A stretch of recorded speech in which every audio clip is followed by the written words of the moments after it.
everybody, and welcome to a new episode of Indie Game Sauna. My name is Juho. I'm a Finnish independent game developer, and in this video series I review indie games.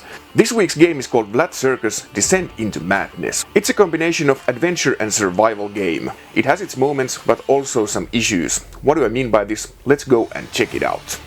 Here's a title that I've had my eyes on for a while, and finally I was able to pick it up and plow through. Vlad Circus is a combination of an adventure game and survival horror. While it does have some memorable moments, it also has its fair share of issues which do hinder the experience. In the 1920s, a massive fire destroyed Vlad Circus. Employees were left traumatized and scarred. A few years later, the circus owner invites all who survived to his mansion with the thought of re-establishing the circus. A lot has changed though. The premise is great for a horror game and it gets you instantly hooked. You assume the role of a circus clown called Lazy Ollie, and your task is to figure out what is the point of the reunion, how did the others survive, and who is behind it all. The game utilizes low-resolution graphics which do fit here pretty well, as they give plenty of room for imagination. The most impressive feature of the graphics is the illumination. As the game takes place during night, using light sources is important. The presentation does have a minimal tone, which does serve the game well. There is no spoken dialogue and sound effects are used in very limited quantities. Overall, in my opinion, the audiovisuals work really well for an indie horror game. The game tries to combine two separate genres together, and this is where the biggest problems arise. Vlad Circus would have worked so much better as a classic adventure game because the survival elements make the game needlessly complex, and in a sense they are like a shotgun blast to the knee. Main character has just been released from a mental asylum, so sanity is something you need to keep a constant eye on. Stress can be alleviated with praying, and gruesome hallucinations go away by taking medicine. These mechanics do feel very superficial, although I can understand why they are being used. They do feed into the atmosphere, but I think the game would have been better off without them.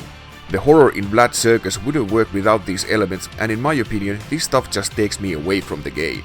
Bear in mind that this is a point-and-click veteran talking, and I'm considering this game as an adventure game. That being said, the most annoying feature of the game is the limited inventory.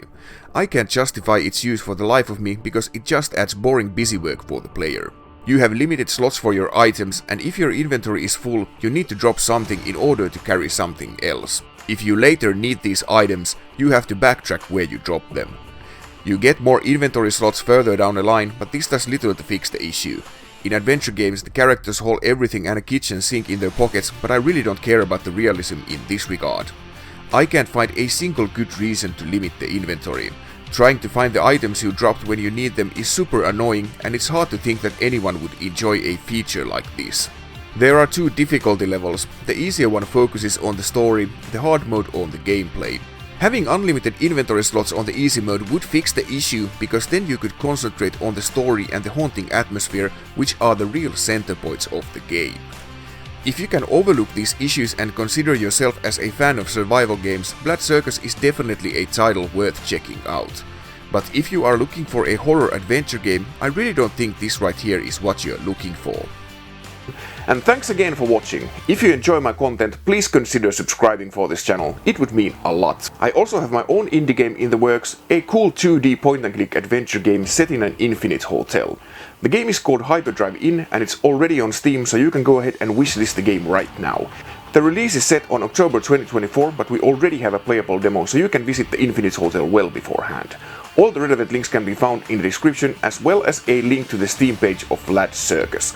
But that's all for today. I see you guys again next week, but until then, bye bye!